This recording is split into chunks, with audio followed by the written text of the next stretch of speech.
Hello, friends. It is your friend in flowers, Lisa Mason Ziegler, and sorry, y'all, could not find my tripod. And it's a beautiful day here in southeastern Virginia.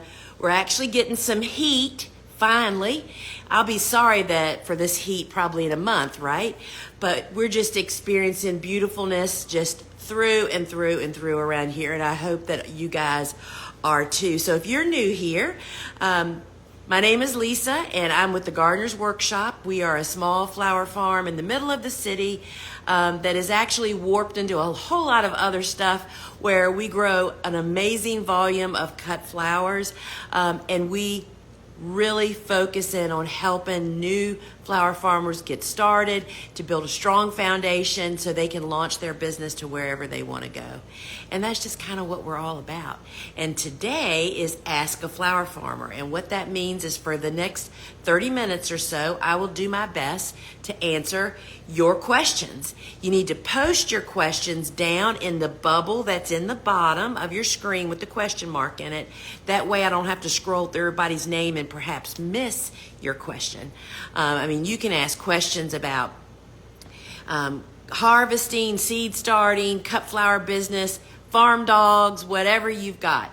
For instance, we have our first Japanese beetles I discovered yesterday. What we do about that. And so just invite you to ask those questions, but just post them in the little bubble with the question mark, and I will do my very best. So Suzanne and I have been shooting since 6 a.m. this morning. Once the sun gets up, there's shadows and all kinds of problems. And there was just so much beautifulness here that we had such a hard time deciding, because we only usually get from 6 a.m. till about 7:30 is at the most. So anyway, there's just a lot of things happening. I don't know if you've heard, my once a year open farm happens June 29th here in Newport News, Virginia. It is free and open to the public. And if you want to get information about that, you can actually comment here, type in the comments open, and it will DM you automatically the link to the details page. And where we are, Williamsburg, Virginia is about 20 minutes above me, and Virginia Beach, Virginia is about 40 minutes below me. So we live and Yorktown is right here. We are a great place to come and bring your family is all I'm saying about all that. But there's lots of information on the details page, and our warehouse is open. This is once a year, y'all. We are private other than this. And so the farm tours will be ongoing. I have special guests. Dave Dowling, the walking encyclopedia, will be here. He always mans the peonies and the hydrangea patch, or we call it the hydrangea grove.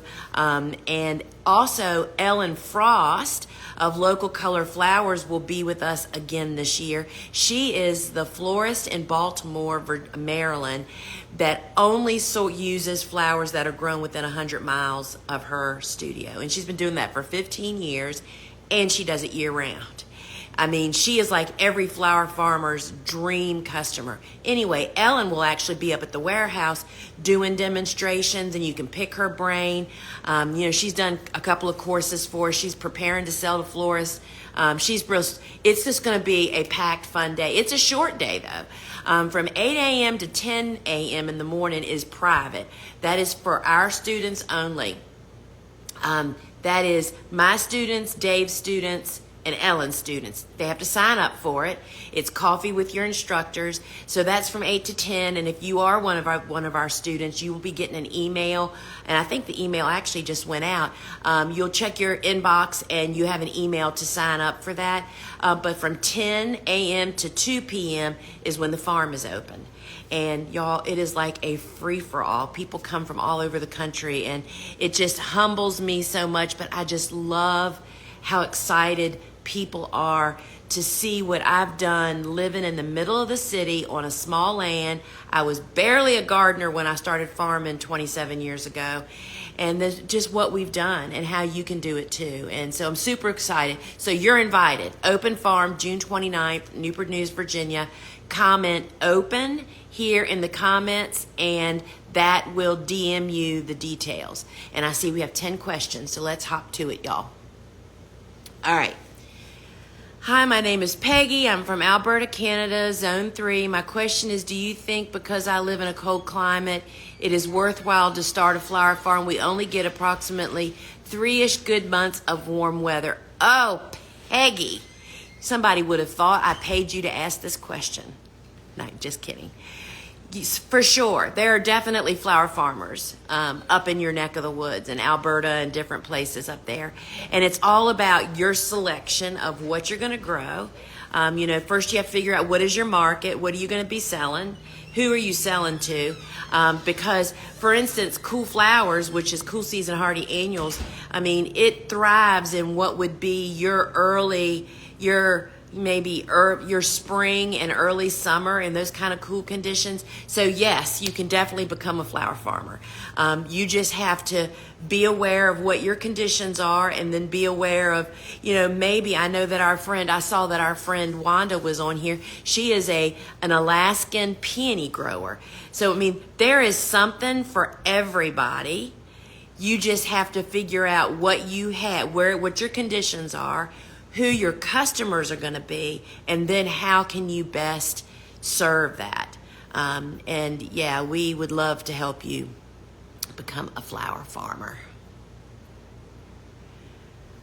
I'd like to add marigolds into our mixed bouquets. Which variety would you suggest for Texas 8B? All right, so these questions are like made for me today. So Suzanne and I just watched the final clip, or the master class for my club. I also have a club, y'all. You can comment club if you want to know more about it. But the June master class is on making bouquets. And Suzanne talks in there about how, our supermarket bouquets, really, we depended on marigolds. Marigolds in your zone, just like my zone. I am also I think you said you're 8B, I'm 8A.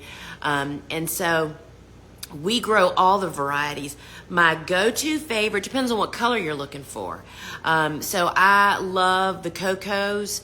That's a fairly new variety, and it comes in all the marigold colors, orange, yellow, and gold. And they're just huge heads, right?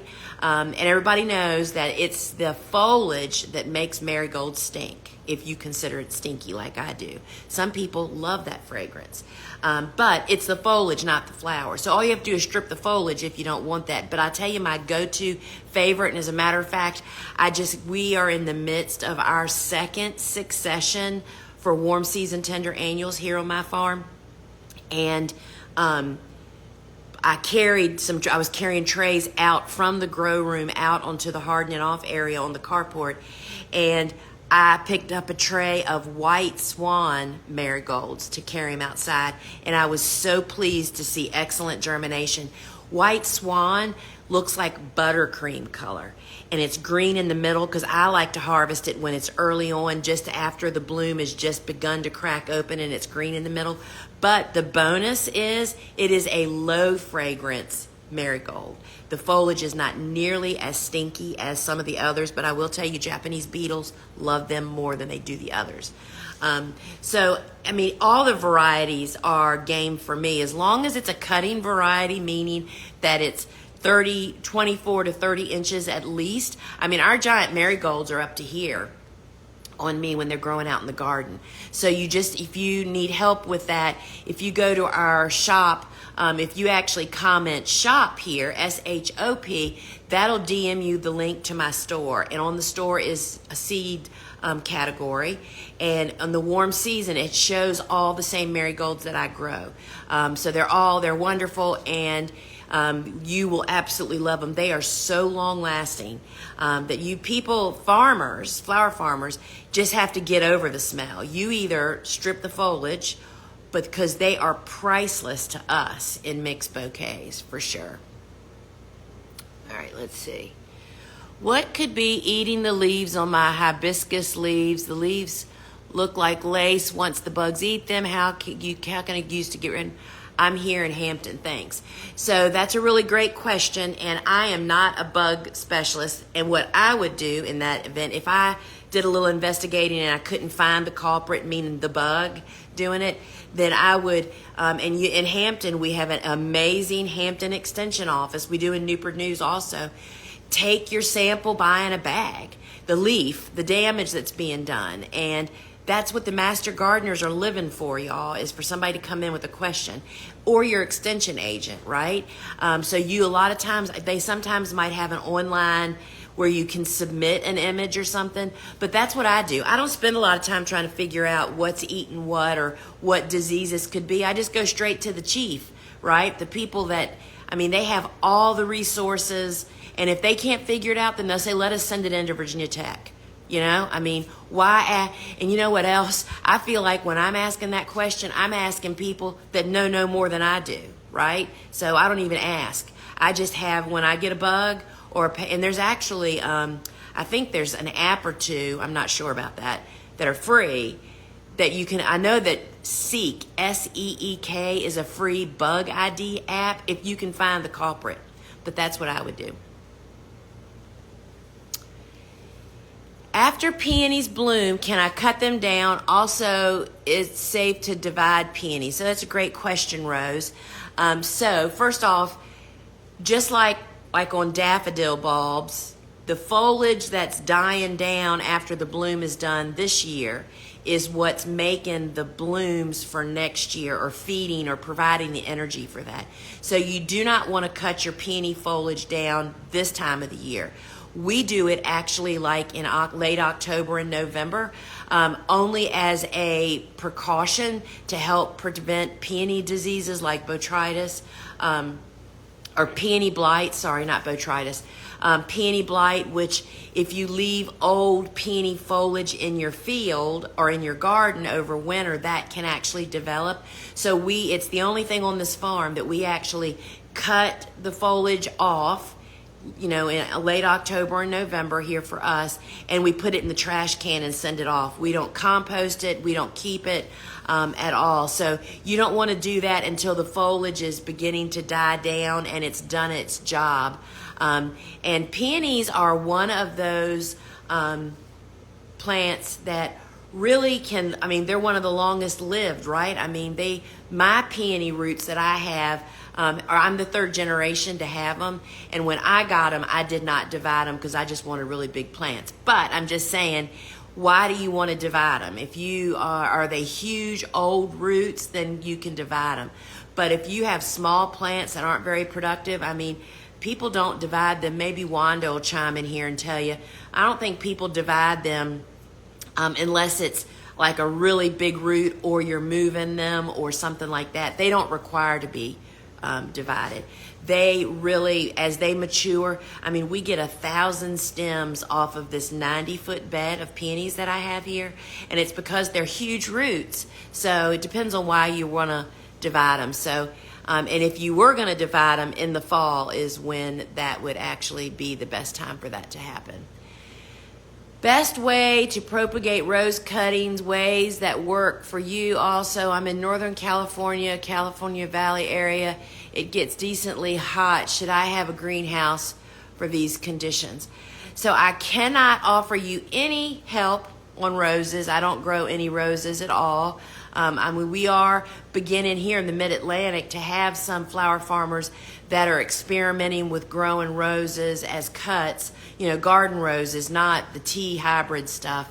But that's not me, so I cannot help you with that at all. And your question about should you get a greenhouse, I don't know if you're talking about for growing roses, but anybody, anywhere, can grow something outside in the garden, in the field. I have no hoop or greenhouses. I do everything outside.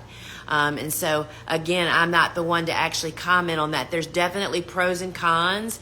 For me, living in the city on a little less than 3 acres, I don't want a greenhouse on my property now that I'm moving into, not retirement, but in the slower times of years. I don't want to look at a greenhouse or have to take care of one. And we're also in Hurricane Alley.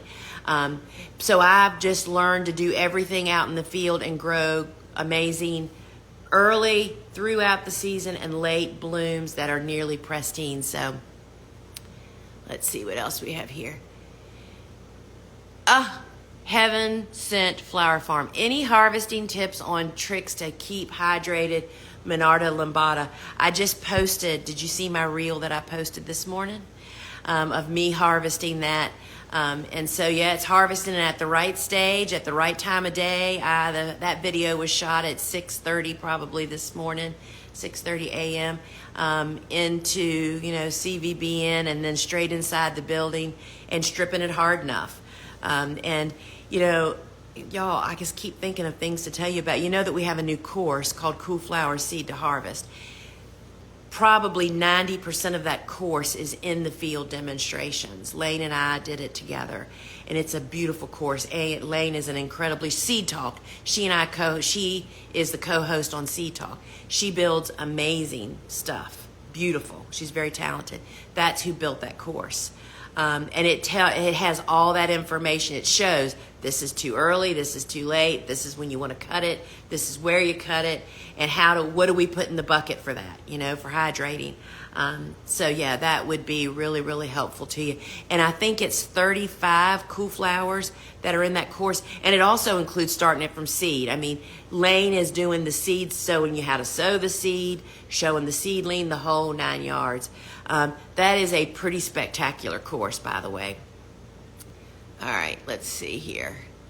Can you give me 5 flowers that are your favorite to start right now to plant, block, or direct to seed flowers this year? I'm a year in Wilmington. I mean, we just grow them all. We grow all. It's warm season, obviously. We just restart the same things over and over again. Celosia plume, Celosia coxcomb, tons of zinnias, sunflowers every week, azuratum, basils, gumphrena, those go-to standard just bouquet marigolds. So all of those. And those are warm season. I mean, we are in our second recipe, as I call it. And we will do another one this is June, like Bobo will, this is how it works out, y'all. As soon as the first warm season tender annuals are being planted, which for us starts about mid-April or so, then as they're starting planting, then we're starting the seeds for the next round. So that's where we are right now. And these are starting to get hardened off outside, right? The second round is. Then Bobo starts starting seeds again. So it's like that's the joy and the gift of succession planting and really learning how to do it. And I'll tell you why most people don't do it, because they make it way too complicated. And my book, the Cut Flower Handbook, that is one of my biggest pushes in that book, is to show people how simple succession planting is. You can actually write in the book your dates. What is your window to plant warm season tender annuals? What is your window to grow cool season hardy annuals? And then go to town, y'all. So all of those above that I just mentioned. Zone 9B, New Orleans, planted a variety of purple gumphrena last summer. They reseeded, and this year I have one plant that produced white flowers. If it produces seed, will this come back white? So many of the flowers that we grow are hybrids, and that means that they're not going to come back true unless they're grown in isolation, perhaps, meaning they don't get cross-pollinated. So there's no way to know. And that's why, as a flower farmer, you would never rely on reseeding or self-seeding things. Certainly out in my beds right now, where we have stuff planted, you might see the occasional Rudbeckia, because we grow a ton of black-eyed Susans. Rudbeckia is 9 different varieties, actually. And they reseed if we don't get them all cut, right? Well, we might leave one that's in a bed that's not going to interfere with anybody, but we don't not plant that. So if you want purple gumphrena, and we sell white gumphrena seed, it's Audrey white, and it is the best. It's a little green tinge before it turns all white. And so, all the same seeds that I am growing from are the same seeds that we sell. I don't save seed. We buy seed. I grow some. We package it with my instructions, and that's what's available on our store. And the white, it is the best. We just absolutely love the Audra white.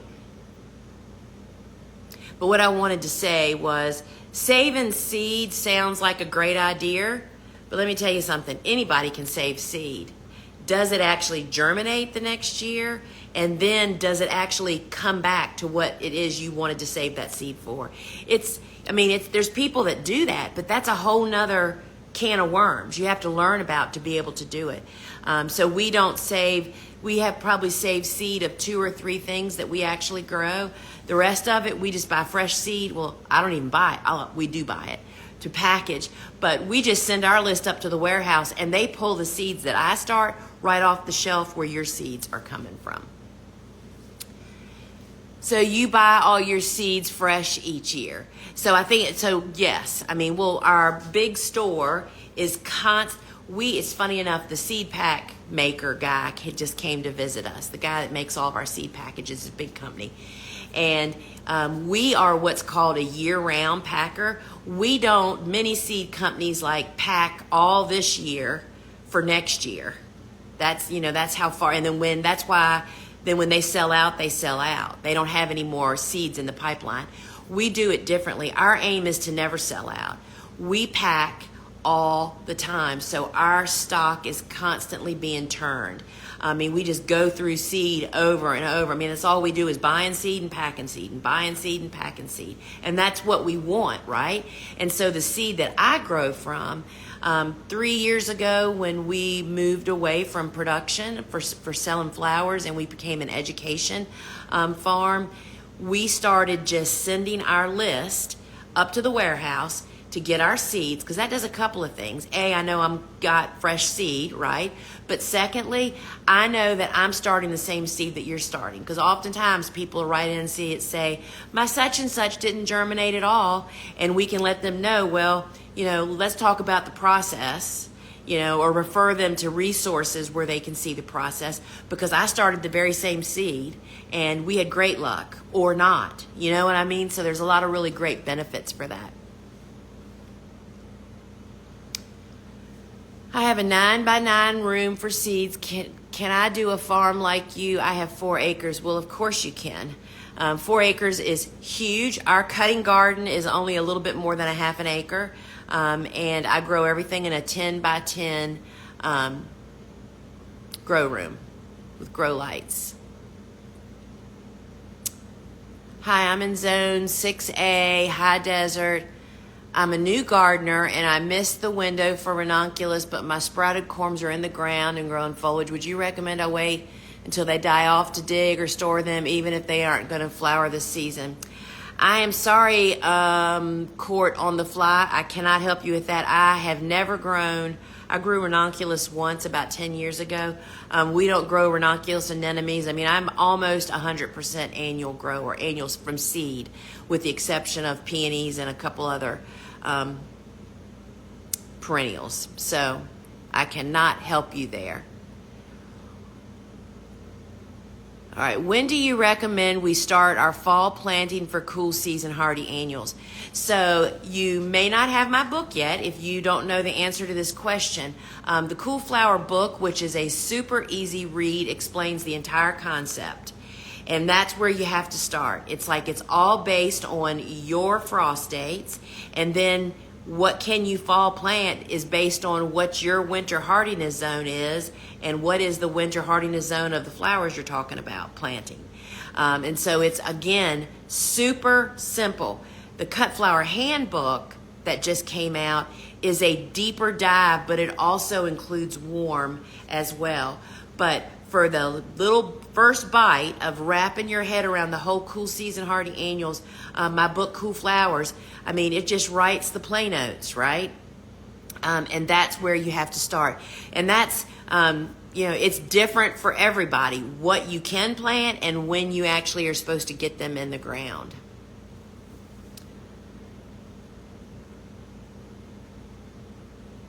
Orlea, my first season is branching. When harvesting, do you discard the side branches? Thank you. Hey, Garden Journal. So, yes, Orlea does branch. So when we cut it, I don't have any in here. Can y'all see all this beautifulness that we cut this morning?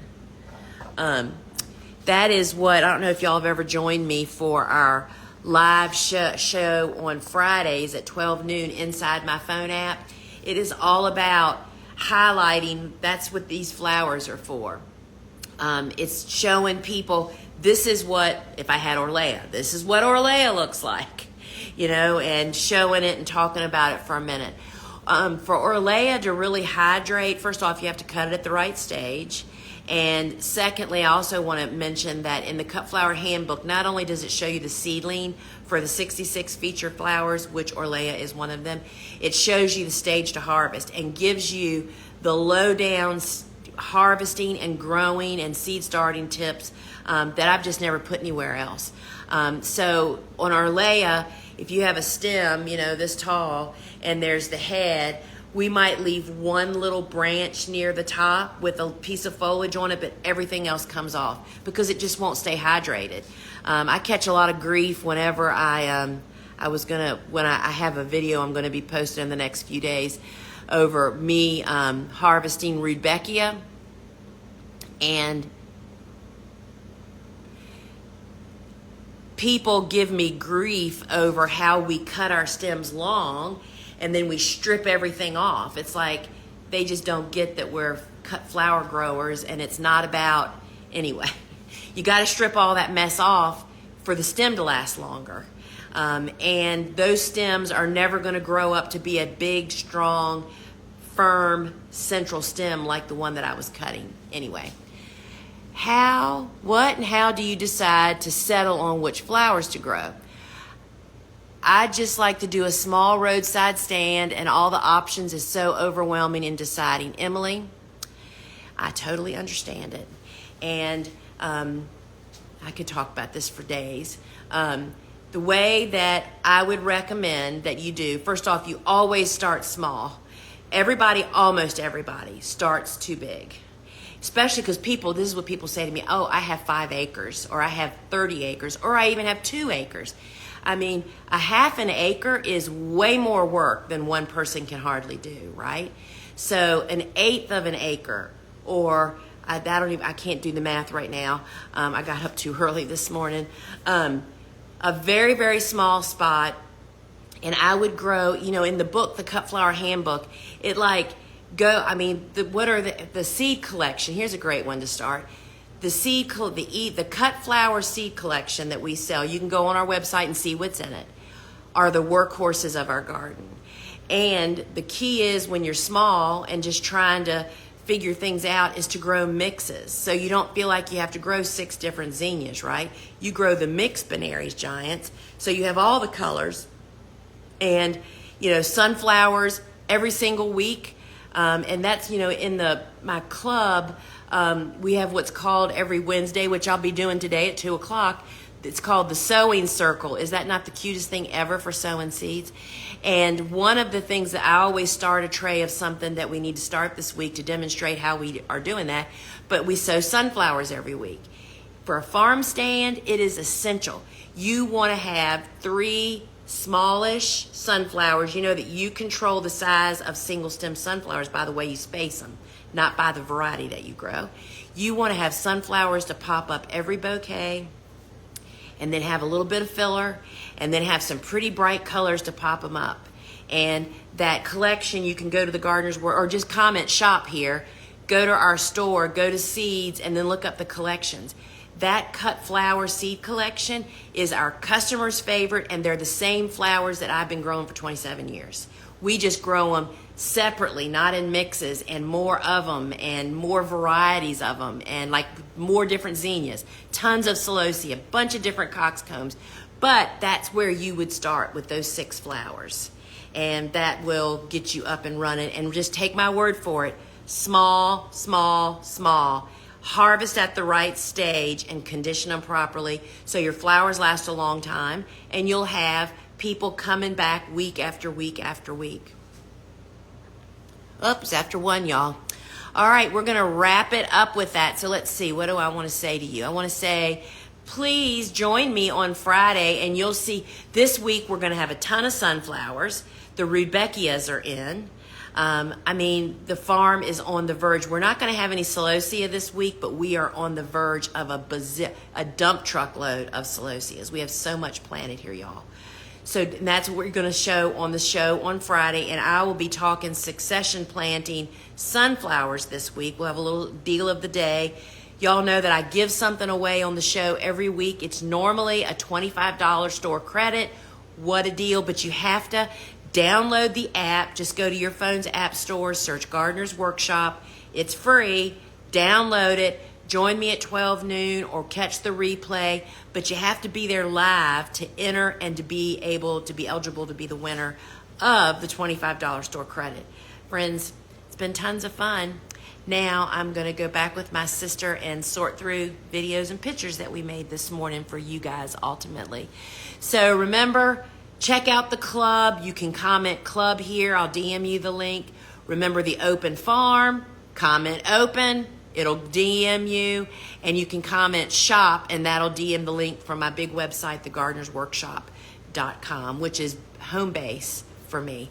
And friends, this party is just getting started. So if you're a flower farmer and you want to hang out, join the club, and a lot of good stuff over there. See you on Friday. Ciao.